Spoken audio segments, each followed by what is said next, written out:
बात अफगानिस्तान की भी कर लेते हैं। अफगानिस्तान के कार्यवाहक विदेश मंत्री आमिर खान मुत्तकी अगले हफ्ते भारत आ सकते हैं। 10 अक्टूबर को यह दौरा हो सकता है। इसके बाद अब पाकिस्तान टेंशन में आ गया है। यह पहला मौका होगा जब कोई तालिबानी लीडर भारत के दौरे पर आएगा।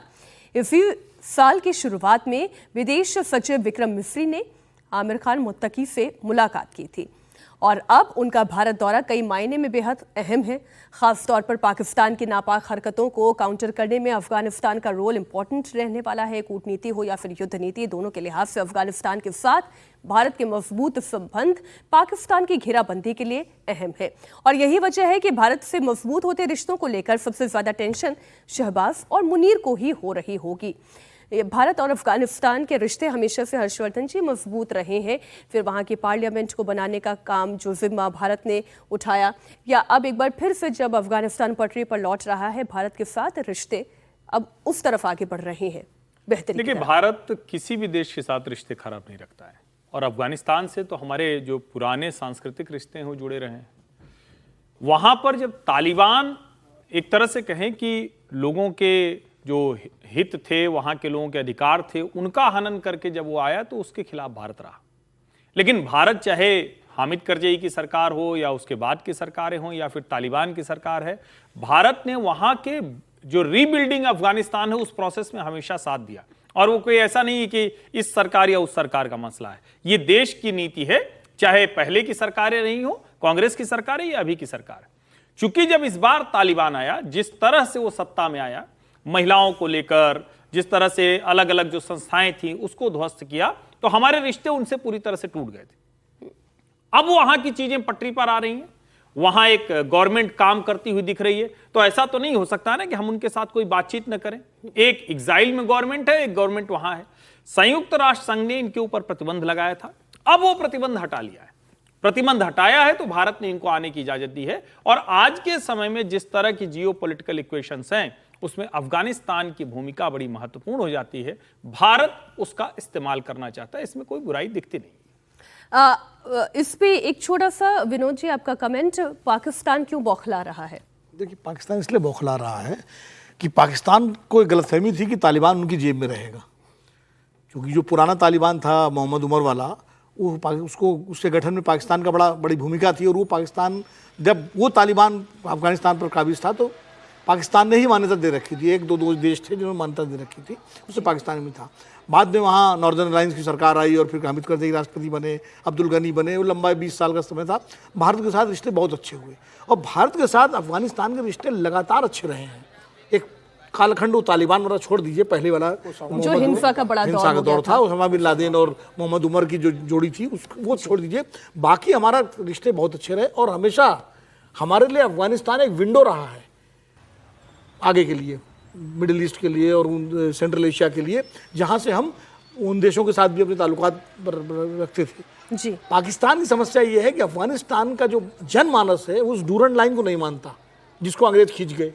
जो खैबर पख्तूनख्वा वाला इलाका है जहाँ से हमारे सीमांत गांधी, फ्रंटियर गांधी भी आते थे जिस इलाके से, वो उन्होंने कभी पाकिस्तान का ऐसे तो स्वीकार ही नहीं किया। खान अब्दुल गफ्फार खान, बादशाह खान, वो तो कहते थे या तो हम हिंदुस्तान के साथ हैं या हम फिर अफगानिस्तान के साथ जाएंगे या हम अपना अलग बनाएंगे, हमें इनसे क्या मतलब है। लेकिन वो सारे ऐतिहासिक कारण हैं और इसीलिए आप देखिए अक्सर अफगानिस्तान से डूरंड लाइन तोड़ करके बॉर्डर से लोग घुस आते हैं पुराने पठान वाले खैबर पख्तूनख्वा के इलाके में। पाकिस्तान जब दोबारा तालिबान आया तो पाकिस्तान को बड़ी खुशी हुई। ISI के चीफ साहब वहाँ पहुँच गए, उनको लगा कि ये तो हमारी जेब में रहेगा, अब दोबारा हमारा। लेकिन इस बार का जो तालिबान है, जो लीडरशिप है, वो थोड़ी दूसरे तरह की लीडरशिप है। वो भी कट्टरवादी है, उनको बहुत लोकतांत्रिक नहीं है, लेकिन चूंकि रूस में, कतर में, दोहा में उन्होंने अंतर्राष्ट्रीय तमाम बातें की और वहाँ पर एक तो उसके तालिबान के नेता ऐसे हैं जो देहरादून में पढ़े हैं, शेरू उनका उपनाम, पूरा नाम मैं भूल रहा हूँ, वो भी कुछ विदेश मंत्री वगैरह कुछ हैं उसमें। तो बहुत सारे नेता ऐसे हैं जो भारत के साथ बेहतर रिश्ते चाहते हैं और इसीलिए भारत का दूतावास वहाँ बंद नहीं हुआ। और हमारे सर जो मिस्री साहब भी गए और लगातार भारत के साथ उनके बातचीत संवाद होता रहा। और अब वो विदेश मंत्री जब यहाँ आ रहे हैं तो निश्चित रूप से ये भारत के लिए एक अच्छी बात है। सरकार कोई भी हो, अफगानिस्तान के साथ हमारे रिश्ते होने चाहिए, वहाँ के आवाम के साथ। बिल्कुल ठीक बात। अब बात अमेरिकी राष्ट्रपति डोनाल्ड ट्रंप की भी कर लेते हैं। सेकेंड इनिंग अब तक किसी कॉमेडी से कम नहीं रही है। टैरिफ लगाना हो, पाकिस्तान से हाथ मिलाना हो, खुद के लिए नोबेल के दावेदार बताना हो, ऐसी तमाम तस्वीरें हमने देखी हैं जो ट्रंप को हास्यास्पद किरदार में फ्रेम करते हुए दिखाई दी है। ट्रंप के इसी बर्ताव को अब इंटरनेशनल लीडर इसका मजाक उड़ा रहे हैं। डेनमार्क की राजधानी कोपेनहेगन में यूरोपियन पॉलिटिकल कम्युनिटी की मीटिंग में ट्रंप का मजाक उड़ाया गया। अल्बानियाई प्रधानमंत्री एडी रामा ने अमेरिकी राष्ट्रपति डोनाल्ड ट्रंप का मजाक उड़ाया। इसमें रामा अमेरिकी राष्ट्रपति के वर्ल्ड मैप और ज्योग्राफी को लेकर उनकी समझ पर तंज कस रहे हैं। You should make an apology here to us because you didn't congratulate us for the peace deal that President Trump made between Albania and Azerbaijan. I'm sorry for that. Yeah. But So, and you worked very hard. TNC 8-1. You worked अब अगर ताकत के लिहाज से समीर जी, क्षेत्रफल के लिहाज से, पॉलिटिकल लीडरशिप के लिहाज से, इंटरनेशनल पोजीशनिंग के लिहाज से कहीं पर भी दोनों देशों का कोई कंपैरिजन नहीं है, लेकिन अल्बानिया ने धो डाला। हाँ, मुझे लगता है, लेकिन ये एक मजाक के रूप में लिया जाना चाहिए। उनका इंटेंशन ऐसा नहीं रहा होगा कि ट्रंप को बहुत अपमानित करे, क्योंकि वो भी इस बात को जानते हैं कि एक सार्वजनिक जगह पर वो इस तरह का बयान दे रहे हैं, कैमरे ऑन हैं और निश्चित रूप से बात बाहर जा सकती है।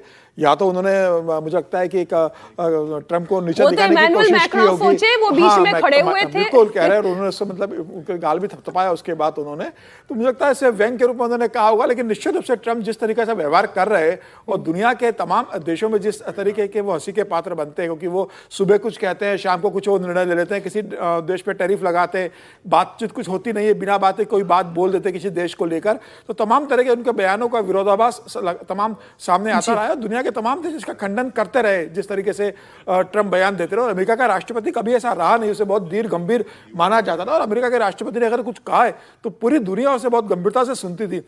ट्रंप पहले ऐसे राष्ट्रपति की जो सुबह कुछ कहते हैं, शाम को कुछ कहते हैं, तो मुझे लग रहा है कि ट्रंप को भी सोचना चाहिए कि जब इतने छोटे छोटे देश, ये बिल्कुल वैसे ही था समीर जी कि जो उन्होंने भारत और पाकिस्तान के रिश्तों को के लिए कह दिया था, हजारों साल पुरानी समस्या है और सालों से भारत पाकिस्तान नहीं, आप कह दोगे कि कनाडा को हमारा 51वां राज्य बन जाना चाहिए, और आप तमाम तरह की अगर आप बातें करोगे तो निश्चित रूप से आपके फिर एक हंसी का पात्र आप बनोगे और आपको लेके मजाक चलेगी।